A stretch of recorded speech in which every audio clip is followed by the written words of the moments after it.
Good morning, everybody. Uneducated Economist here. So I thought I'd give you guys some random thoughts this morning, just kind of talk about some things that have been on my mind over the last couple of days. One of them was the video that I had talked about, the fear of missing out when it comes to Bitcoin. And a lot of people were telling me, no, this is not the fear of missing out. This is not, retail investors getting in. This is totally the big time institutional investors getting into the game. And yeah, I agree with that. And I went back and I listened to that video and I could see where I didn't really kind of explain myself thoroughly on what I was meaning by the fear of missing out on that, because the fear of missing out is yet to come, but you can see the trends taking place. You can see it already coming into play. Now, if I came out here and talked about, like, throughout all my lumber videos, I try to give you information that has yet to be told. I'm trying to give you things that I am seeing for the first time, because that's ahead of the news. If you read it in the news, if it's being confirmed in the news, it's already happened. It's already too late. So as a trend forecaster, somebody who's like, I'm not trying to call myself a trends forecaster, but that's ultimately what we're doing as economists, is we're trying to see what's going on in the economy right now and predict what that's going to be like in the future. And when it comes to Bitcoin and the institutional investors who have already gotten in, and the retail investors who are about ready to get in, you can see that wave already coming. Okay, we're at the very beginnings of that fear of missing out, and it hasn't started yet, in the sense that people are like panicking, and you're seeing it all over the news, and the prices are going up 10, 15, 20% a day. No, that hasn't started yet. But think about it. There is more Bitcoin ATM machines spread out across the country right now. I think, what was it I was reading in the article? I'll leave links down in the description, but it was something like 80% of all Bitcoin ATMs are in the United States. And that an increase of like ATMs was like astronomical over the last year. Now, you think about it, these ATMs that are spread across the United States, more of them being put in places like coffee shops and airports and hotel lobbies, all over the place. Is that not a demand for these machines? And is that institutional investors using these machines, or is this retail investors? I tell you, people will not. There's the people who are putting these machines in would not be putting them in if they were not profitable. There would be no point to it. That's the whole point of putting an ATM machine in. And so if there is such a demand for these things that they are growing almost in an exponential fashion here in the United States, that is retail investors getting in.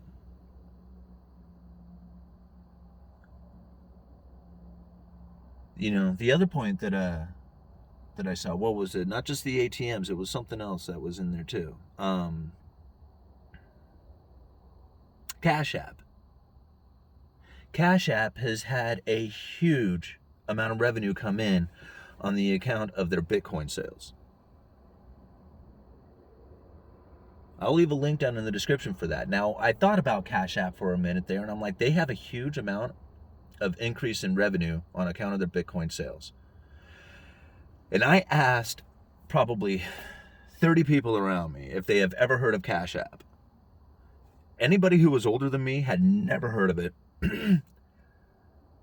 A lot of people who are younger than me have heard of it, and a good amount of them have already downloaded it and are using it and talking about the coupons they get with it and stuff like that, the discounts, the cashbacks. Cashapp had a huge revenue boost on account of their Bitcoin sales. That is retail investors. That's kids getting in. So if you do not see that this is the beginning of a wave of Bitcoin purchases, and when that price really starts to move, you're going to see the fear of missing out. And although people assumed in my last video that I said that the price increasing to this point is the fear of missing out, no, we're at the beginning of it. Okay? We're at the very beginning of this fear of missing out. People don't even recognize it yet. They don't even know that they're going to be. People are talking about it right now. I had more than one person in the last 3 days ask me about Bitcoin. They randomly came up and asked me about it. They don't even watch my channel. I said, do you watch my channel? They say no. But yet they ask me about Bitcoin. I'm like, it's happening. It's going to start anytime now. And that doesn't mean that the price isn't going to go back down to, 10,000 or 8,000 or whatever. That's Bitcoin. Bitcoin is volatile. Prices move like crazy. Anyway, I wanted to get that point out there. And I'll leave links down in the description to a couple of articles. Seeking Alpha article talking about the Cash App and how this revenue boost to them is actually giving their stock, the Square stock, a nice revenue boost, or a nice increase, not revenue boost, but an increase in pricing. But that is kind of a charade because of the increase in Bitcoin pricing. Anyway, interesting article. I'll leave it down there for you guys who are into stock trading or whatever. I'll leave you guys that link. The other link is to the ATM machines that are being spread across the country. And what else do I have a link to? I don't know. I'll find something else to leave a link to it.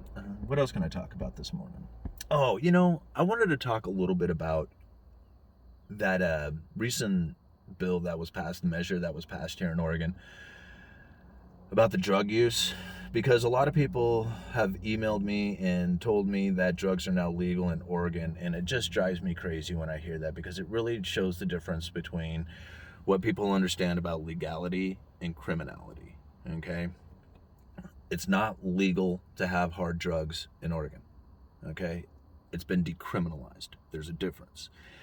And if you knew anything about Oregon and the marijuana laws here, that pretty much since, I guess, the 70s, I think is what it was, that marijuana has always been decriminalized here. And that the possession of less than an ounce of marijuana in the state of Oregon was a misdemeanor, and you would pay a fine, get ticketed, and you'd be on your way. So long as you weren't driving or had it, busted into, packaging so that you could resell it. Ultimately, an ounce of marijuana got you personal use, and it was a fine that you paid. That's pretty much what's taking place now with drugs, with hard drugs as well. So if you have a gram or less of, whatever, methamphetamines or heroin or whatever it is, I mean, I'm not familiar with these things, but if you have less than a gram of it, you're going to have it confiscated and pay a fine. This is not going to increase drug use. It's not going to promote the use of drugs. It's not going to make it easier for drug dealers or drug users. It's not going to do anything to anybody anywhere. The only thing it's going to do is shift revenue fees to people so that they can be helped. Because if you knew anything about drugs, if you knew anything about the gutter, you would know that it doesn't matter where you are, who you are, doesn't matter what you want, you can get anything at any time in any quantities with pretty much no resistance. The declaration of war upon the American people for drugs was a complete and utter failure. It did not work.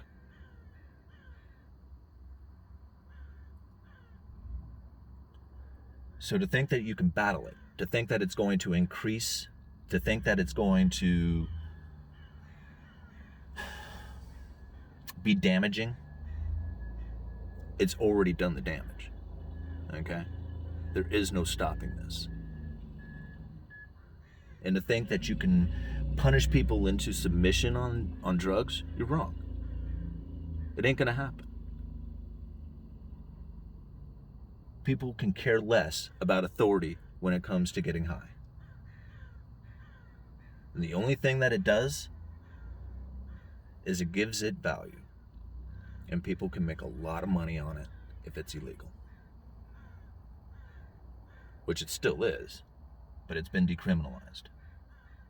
Meaning that these people out there who are addicted to drugs, who get caught with it, who wouldn't, this is the thing, I see it all the time. There's drug use all the time, and I see the cops dealing with it, and they confiscate it. There is no point in finding these people, there's no point in putting them in jail, because it doesn't do any good, and it just takes away from resources.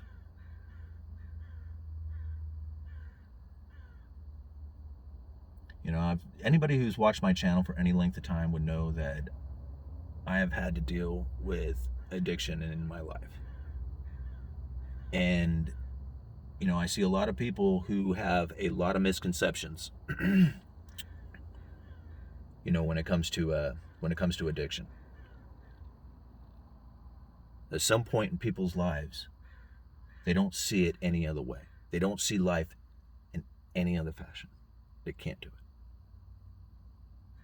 And to think that you can punish them into submission is just not gonna happen.